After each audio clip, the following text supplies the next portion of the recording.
गच्छामि।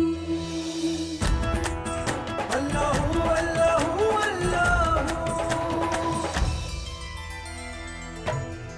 सतनाम वाहेगुरु, सतनाम वाहेगुरु, सतनाम वाहेगुरु, सतनाम वाहेगुरु।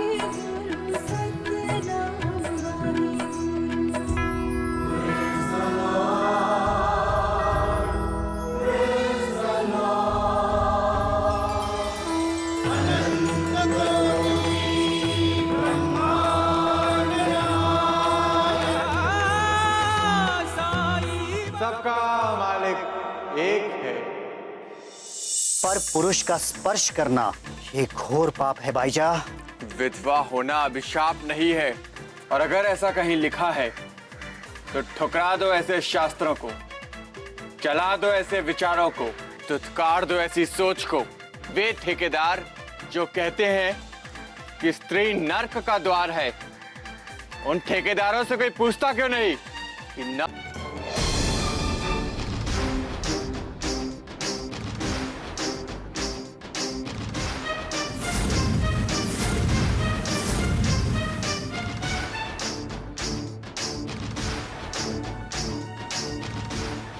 कि पहली बाइकों को मरे 30 वर्ष हो गए, और ये कब मिलता है, किससे मिलता है, इससे तो कोई नहीं पूछता।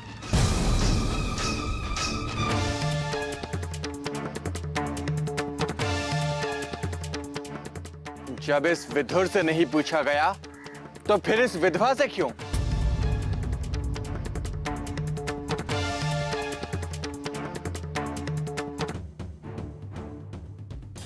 इस काका ने अपनी पहली पत्नी के मरने के बाद दूसरा ब्याह रचाया, तब किसी को आपत्ति नहीं हुई।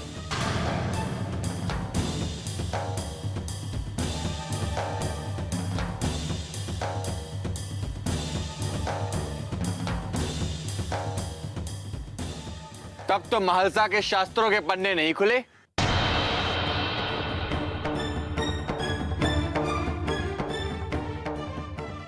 परंतु माला भूलवश किसी अनजान से मिल ली तो मछेंद्र का मन घृणा से भर गया।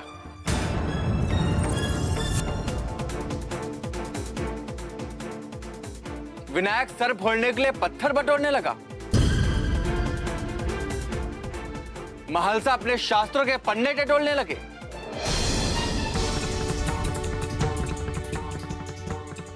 धिक्कार है ऐसी व्यवस्था पर, और धिक्कार है ऐसी सोच पर।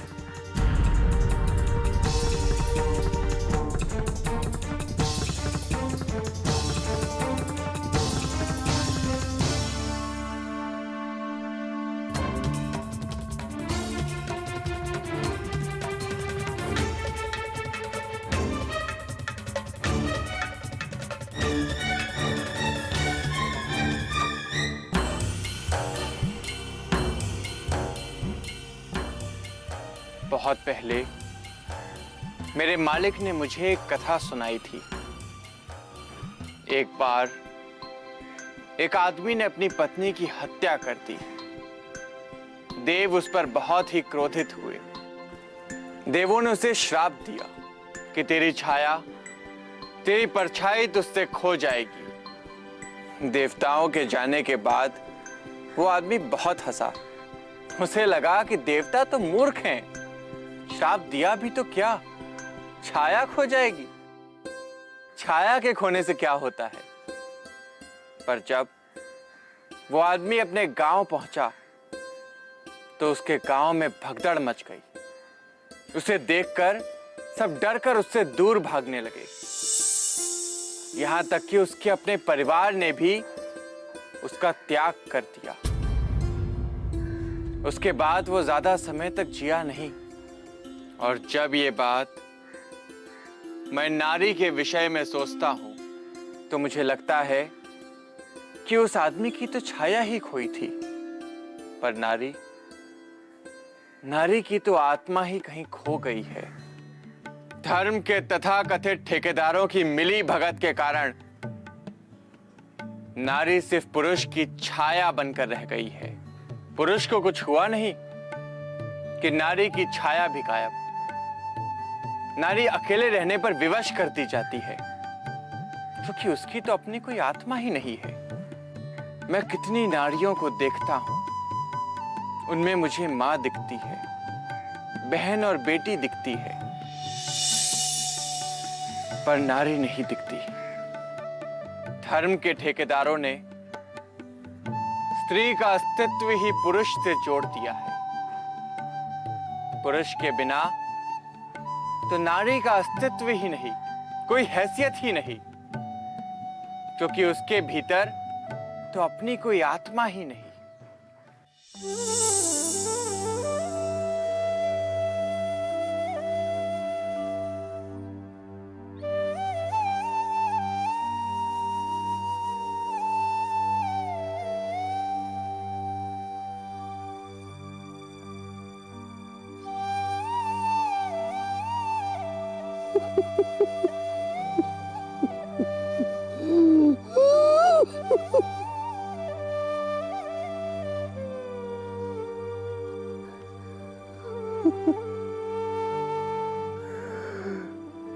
मुझे क्षमा कर दो मेरे देवा, मुझे क्षमा कर दो।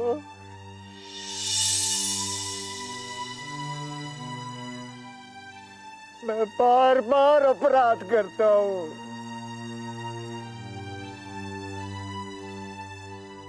बार बार आपकी शिक्षा को, आपके उपदेश को भूल जाता हूँ।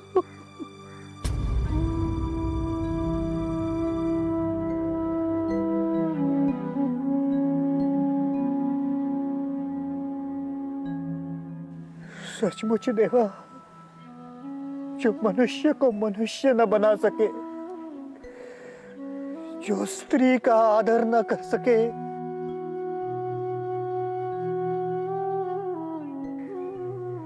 वो धर्म नहीं, भ्रम है देवा, भ्रम है।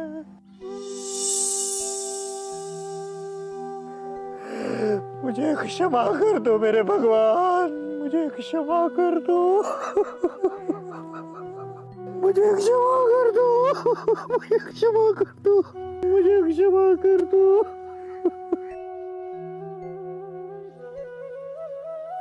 मैं आपको क्षमा नहीं करूंगा भगत जी।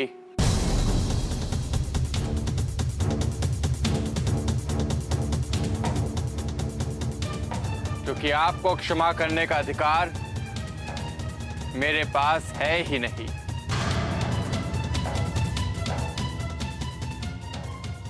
आपके निकृष्ट अभियोग से जिसको सबसे अधिक दुख पहुंचा है, उससे क्षमा मांगिए।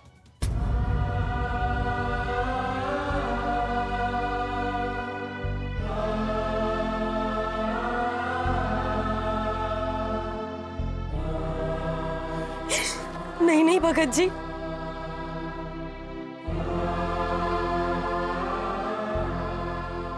मुझ पर पाप न चढ़ा। मुझसे ये भूल अनजाने में हुई थी।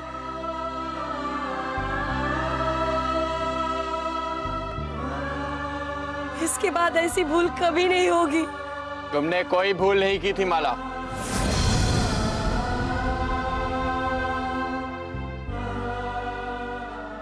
और मैं चाहता हूं कि जब ये काका अपनी पहली पत्नी के मरने के बाद दूसरा ब्याह कर सकता है, तो तुम भी चंदन के मरने के बाद दूसरा ब्याह करो।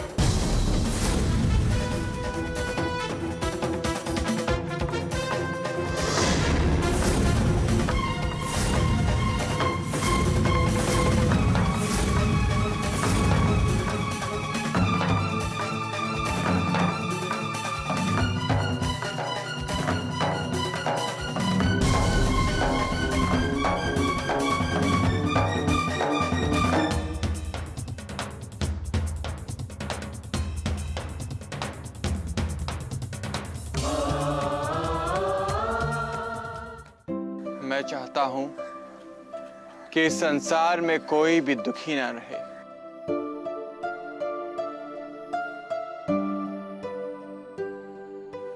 हमारा धर्म भी वैसे ही नाचता गाता और खुश रहे जैसे श्री कृष्ण का धर्म नाचता था।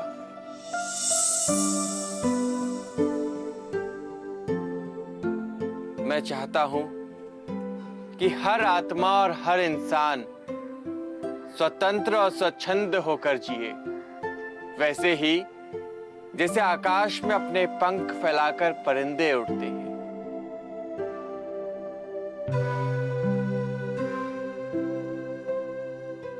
मैं साईं के उपदेश से पूरी तरह सहमत हूं। माला, अगर तुम्हें तानाजी पसंद है तो तुम उसके साथ ब्याह कर लो।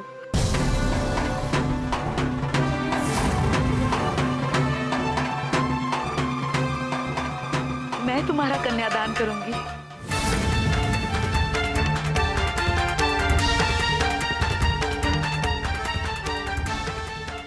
नहीं भाईजा,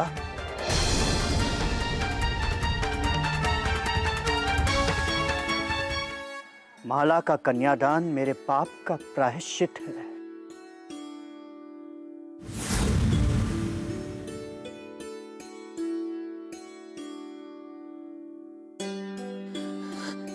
माला, सरफो, नाना,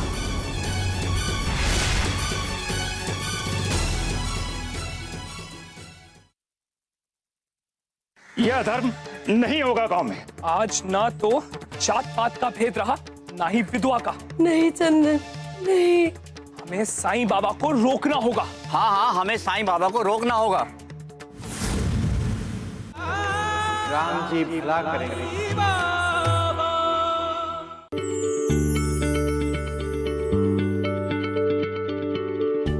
क्या आप किसी बीमारी से परेशान हैं?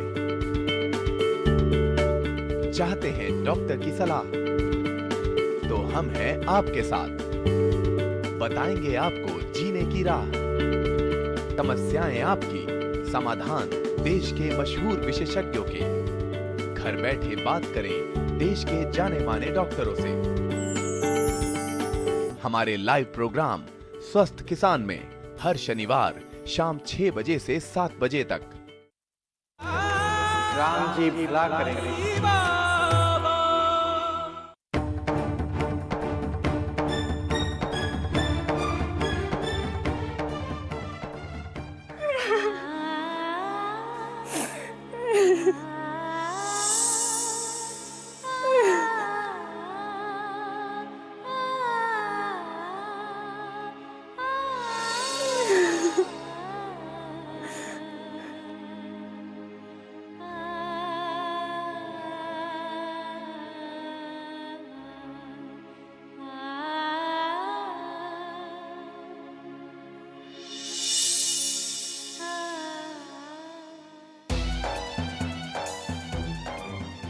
नहीं नहीं नहीं, यह धर्म नहीं होगा गांव में।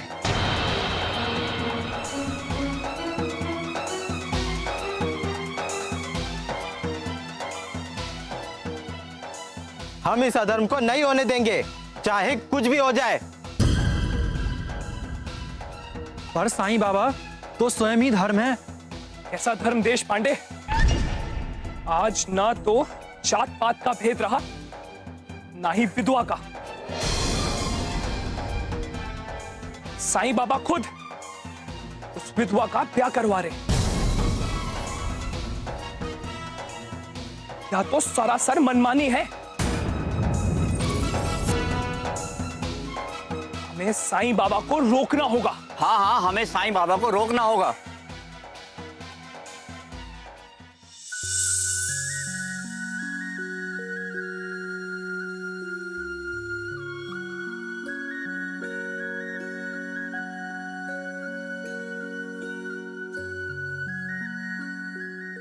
चुप हो जा जिप्री। तू बता, तू क्या चाहती है? तेरी आई का दूसरा ब्याह होना चाहिए अथवा नहीं?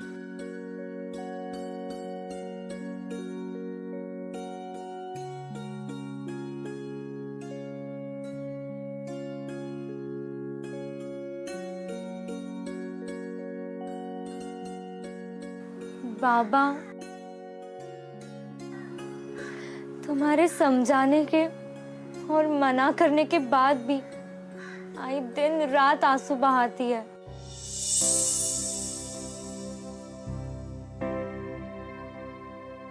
मैंने आई से ज्यादा दुखी अभी तक किसी को नहीं देखा।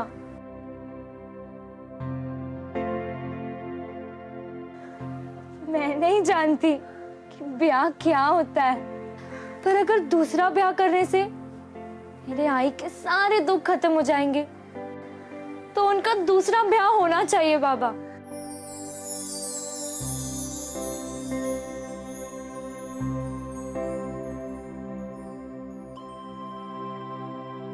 साईं, तुम्हारी आज्ञा हो तो मैं माला से जाके बात करूं? तुम्हें आज्ञा दे सकूं ये रिश्ता नहीं है हमारा माई।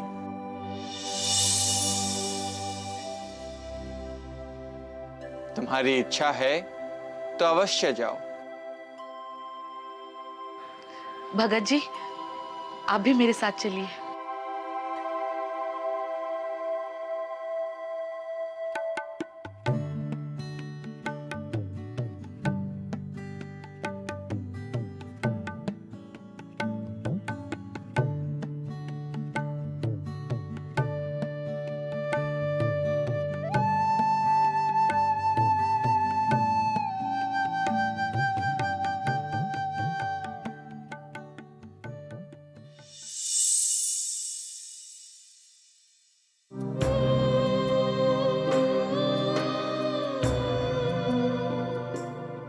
नहीं चंदन,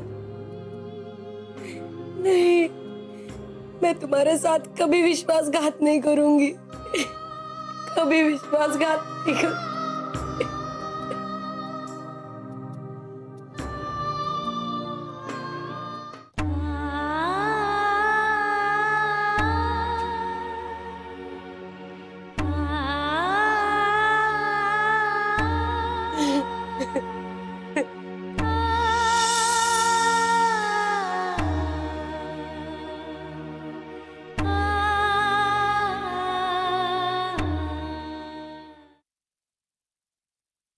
अगर अग्निदेव के चरणों में हमारी भक्ति सच्ची होगी,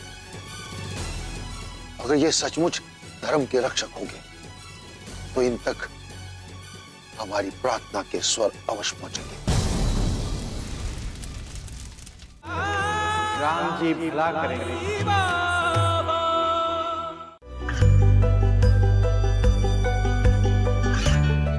गांवों और पिछड़े क्षेत्रों में सरकारी योजनाओं की जानकारी पहुंचा। देश में कौशल और क्षमता विकास कर ग्रामीणों को सामाजिक बदलाव और विकास से जोड़ने की दूरदर्शन किसान की पहल चौपाल चर्चा देखें सोमवार से शुक्रवार सुबह 9 बजे। राम जी भला करेंगे।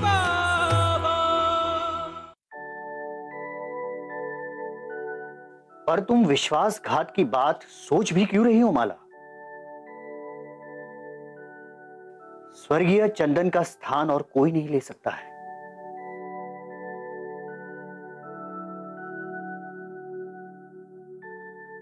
चंदन हमारी जिपरी का बाबा है।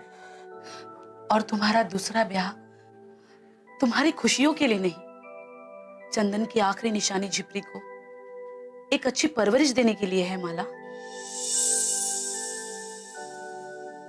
नहीं भाईजाताई,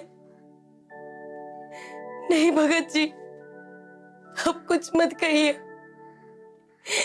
ये मुझसे नहीं होगा।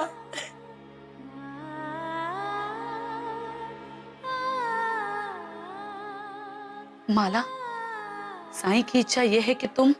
साईं की इच्छा के सामने किसकी चलती है ताई? अगर उनकी इच्छा होती तो क्या द्वारका माही से मैं यहाँ भागकर आ पाती? तुम सच कह रही हो माला। देवा की बात, देवा की इच्छा और देवा की लीला को समझने के लिए हमें कहीं कहीं जन्म लेने पड़ेंगे। आप ठीक कह रहे हैं भगत जी, हम अपने साईं को कभी समझ ही नहीं पाते। उस समय भी माला के वाड़े आने की मेरी प्रार्थना सुनकर साईं ने कहा कि तुम्हारी इच्छा है तो तुम चले जाओ, उन्होंने आज्ञा नहीं दी। भगत जी, मेरे विचार से माला के भविष्य का प्रश्न हमें साईं पर ही छोड़ देना चाहिए।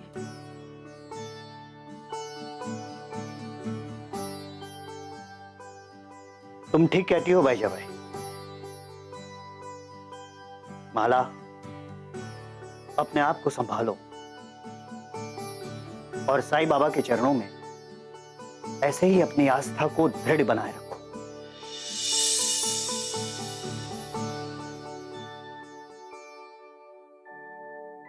काळजी घे।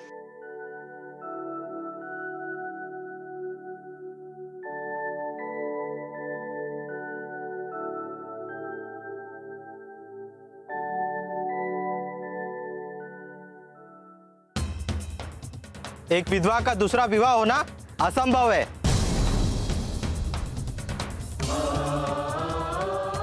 हम एक विधवा का विवाह होने नहीं देंगे। पर हमें सोचना यह होगा कि हम साईं बाबा को रोकेंगे कैसे।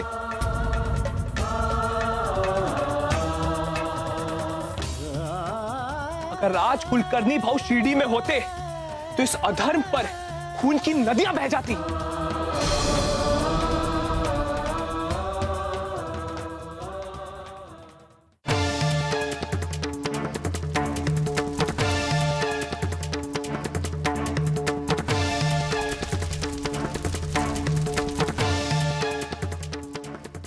तू भाव को समझाता क्यों नहीं छपुराव? मेरी तो वे सुनते नहीं है, केवल थप्पड़ों की बौछार कर देते। कितनी बार तो समझा चुका हूँ, लेकिन तू तो जानता है कि कुलकर्णी भाव कितने जिद्दी हैं। एक बात जो उन्होंने ठान ली, बस ठान ली। ऐसे जिद्दियों के बारे में कहा जाता है छपुराव, रस्सी जल गई पर ऐठन नहीं गई। अब तू मुझसे मार खाएगा। डरा क्या रहा है छपुराव? दिन रात भाव के साथ मिलकर मेरी कुटाई तो करता रहता है। ले, एक लाफा और मार ले। एक काम करते हैं, हम दोनों साथ में चलकर कुलकर्णी भाव को समझाते हैं। ठीक है।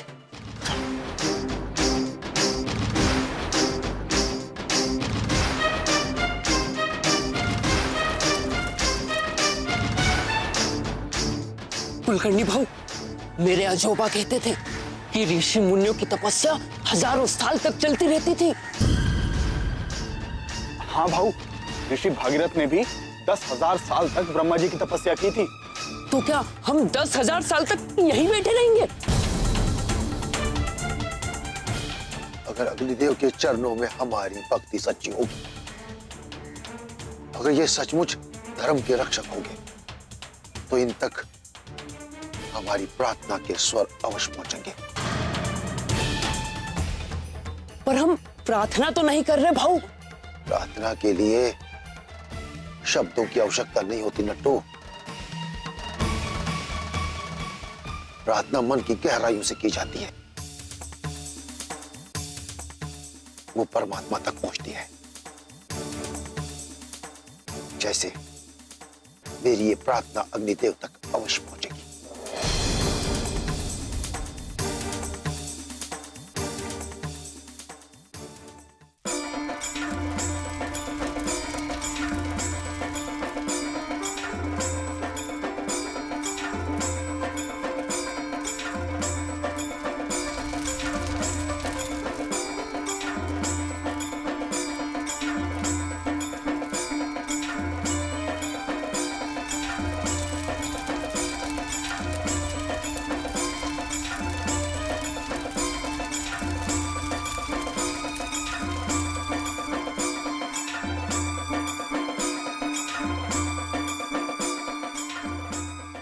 स्वयंभू।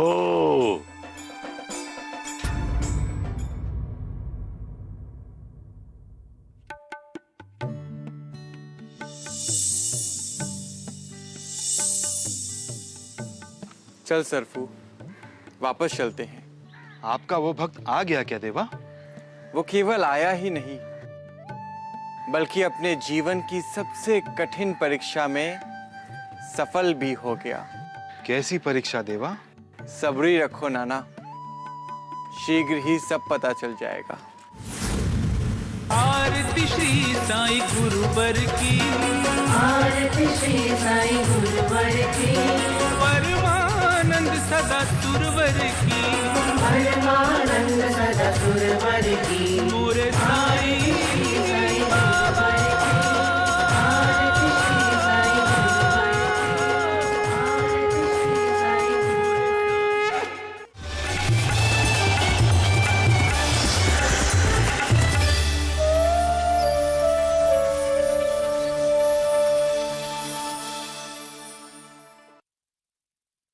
जानेंगे क्या है किसानों का हाल। हम पहुंचेंगे आपके गांव। मिलेगा सरकारी योजनाओं का ज्ञान। जब लगेगी चौपाल, देखिए चौपाल चर्चा सोमवार से शुक्रवार सुबह 9 बजे सिर्फ दूरदर्शन किसान पर।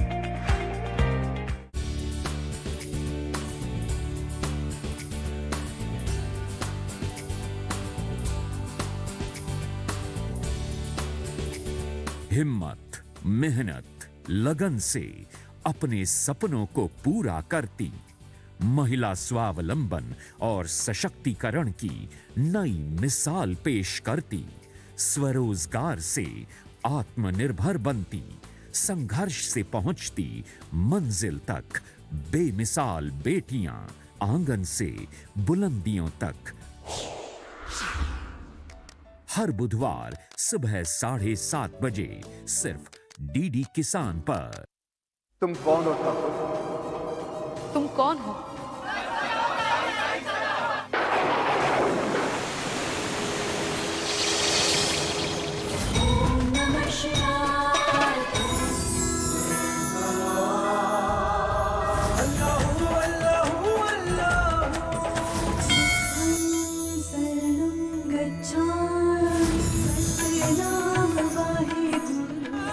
राम जी भला करेंगे।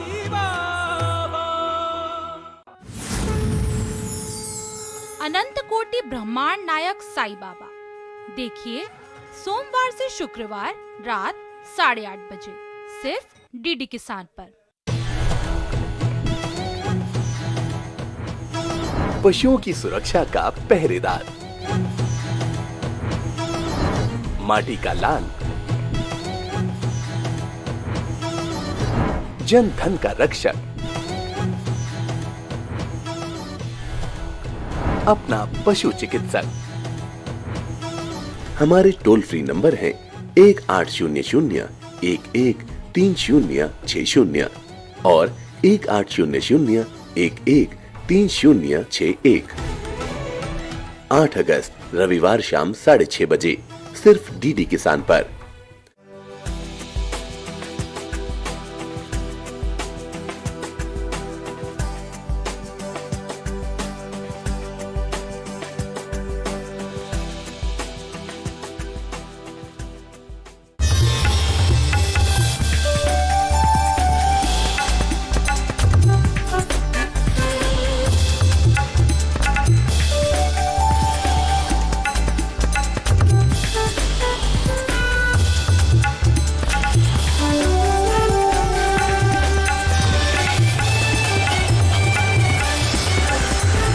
डीडी किसान, बदलते भारत की शान।